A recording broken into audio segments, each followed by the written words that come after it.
السلام علیکم ناظرین، آج ہم آپ کو شداد کا واقعہ سنائیں گے۔ شداد دنیاوی لحاظ سے کتنا بڑا آدمی تھا، اس کے بارے میں ایک عجیب روایت میں نے پڑھی کہ شداد پیدا ہوا تو ایک سمندر میں اس کی ماں سفر میں تھی، کشتی میں بیٹھ کر جا رہی تھی، راستے میں طوفان آیا جس کی وجہ سے کشتی سمندر کی تھپیڑوں میں آ کر برباد ہو گئی، صرف ایک تختہ رہ گیا۔ سارے لوگ بھی غرق ہو گئے، برباد ہو گئے، لیکن ایک تختے پر ایک عورت اور اس کی گود میں ایک بچہ بچ گیا۔ اللہ تعالیٰ نے اسی وقت حضرت اسرائیل علیہ السلام کو حکم بھیجا کہ جاؤ سمندر میں اور اس تختے پر جو عورت اور بچہ ہیں ان میں سے اس ماں کی روح قبض کر لو۔ اللہ کی حکمت، اللہ کی قدرت جلالت کو کوئی نہیں سمجھ سکتا۔ سمندر میں ایک تختے پر ماں اور ایک بچہ، اس کے سوا کوئی نہیں، اور وہیں روح قبض کرنے کا حکم آ رہا ہے کہ ماں کی روح قبض کر لو۔ ماں کی جب روح قبض ہوگی تو وہ بھی گر جائے گی اور بچہ ایک تختے پر رہ جائے گا اور وہاں کوئی دوسرا نہیں ہے۔ خیر، انہوں نے روح قبض کر لی اور ماں غرق ہو گئی اور بچہ رہ گیا تختے پر، اور وہ تختہ تیرتے تیرتے ایک کنارے پر لگا۔ وہاں مچھیرے موجود تھے، انہوں نے دیکھا کہ ایک بچہ آ رہا ہے، دیکھا تو بڑا حسین و جمیل تھا۔ ان میں سے کسی نے اسے اٹھایا اور کہا کہ میرے پاس تو بچے ہیں نہیں، میں ہی اس کو پال لیتا ہوں۔ تو ایک غریب مچھیرے نے اس کو اٹھایا اور اس کو پالا۔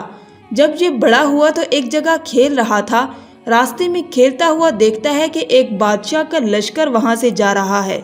اس لشکر میں ایک آدمی تھا جسے کہیں سے ایک سرما ملا تھا، لیکن یہ سرما اپنے اوپر آزمانے سے پہلے یہ چاہتا تھا کہ کسی اور پر آزماؤں، اس لیے کہ معلوم نہیں تھا کہ یہ سرما کیسا ہے۔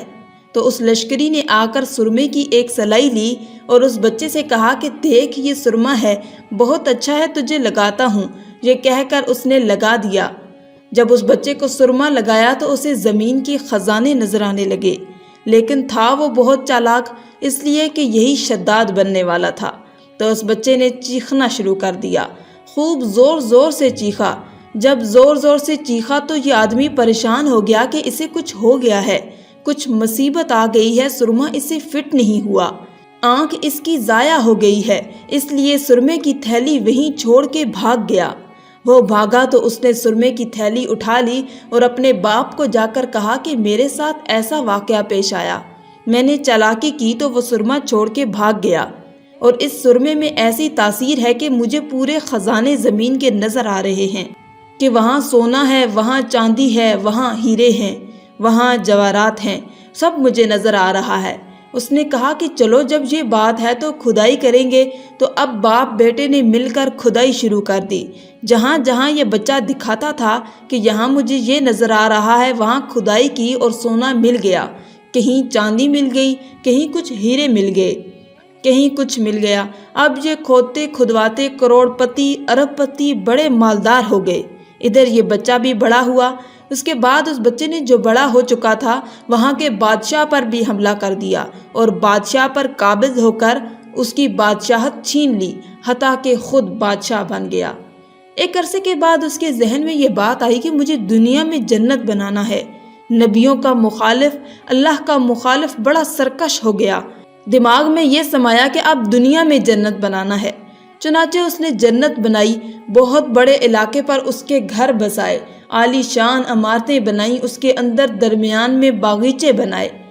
جو کچھ اس کے بس میں تھا اس نے وہ سب کچھ کیا، اور جب سب کچھ تیار ہو گیا تو اس کو بتایا گیا کہ آج تمہاری جنت کا انوگریشن یعنی افتتاح ہے، چلیے۔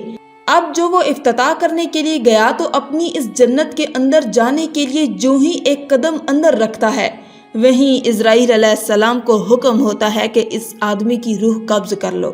حضرت اسرائیل علیہ السلام آئے اور اس کی روح قبض کر لی اور وہ اندر جا ہی نہ سکا۔ حضرت اسرائیل علیہ السلام کے بارے میں ایک روایت ہے کہ ایک موقع پر انہوں نے اللہ تعالیٰ سے عرض کیا کہ اے اللہ، میں نے روحیں تو بہت نکالی ہیں، لیکن ایک ہی آدمی پر 2 دفعہ بڑا رحم آیا۔ اللہ نے پوچھا کب؟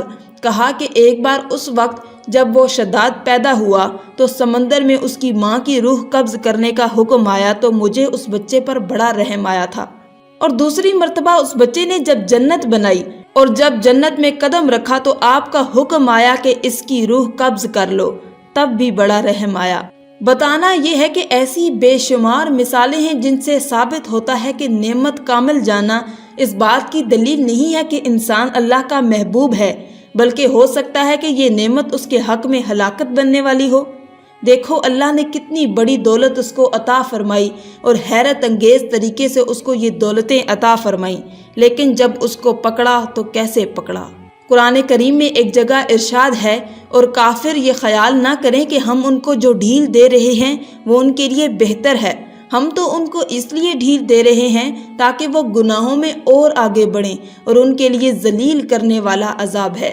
اس آیت میں کافروں کو سخت دھمکی دی گئی ہے کہ وہ اللہ تعالیٰ کی نعمتوں کو اپنے حق میں بھلائی خیال نہ کریں، بلکہ یہ ایک اللہ کی طرف سے ڈھیل ہے جو اس لیے دی جا رہی ہے کہ جب وہ گناہوں میں مزید آگے بڑھیں گے تو اتنی ہی سخت سزا ان کو دی جائے گی۔ معلوم ہوا کہ اللہ کی نعمتیں کافروں کے حق میں مصیبت ہیں، نعمت نہیں۔ ان دونوں واقعات سے اللہ تبارک تعالیٰ کے بے پایاں اور بے حد و حساب رحمت کا پتہ چلتا ہے۔ تو پھر ایسی کریم اور رحیم اور معاف کرنے والی ذات سے کیوں نہ آج ہی اپنی نافرمانیوں اور خطاؤں کی معافی مانگ لیں۔ وہ رحیم اور کریم ذات جو فرعون اور قارون کو بھی معاف کرنے پر تیار تھی، ہم جو اس کا کلمہ پڑھنے والے ہیں ہمیں کیوں نہ معاف کرے گی۔ آخر میں اللہ رب العزت سے دعا ہے کہ اللہ تعالی ہمیں نیک اعمال کرنے اور برائی سے بچنے کی توفیق عطا فرمائے، آمین۔ آج کی اس ویڈیو میں تھا بس اتنا ہی۔ مزید اسلامی ویڈیوز حاصل کرنے کے لیے اللہ کی شان چینل کو سبسکرائب کر دیں اور ساتھ میں موجود بیل کے آئیکن کو دبا کر آل پر کلک کر دیں۔ شکریہ۔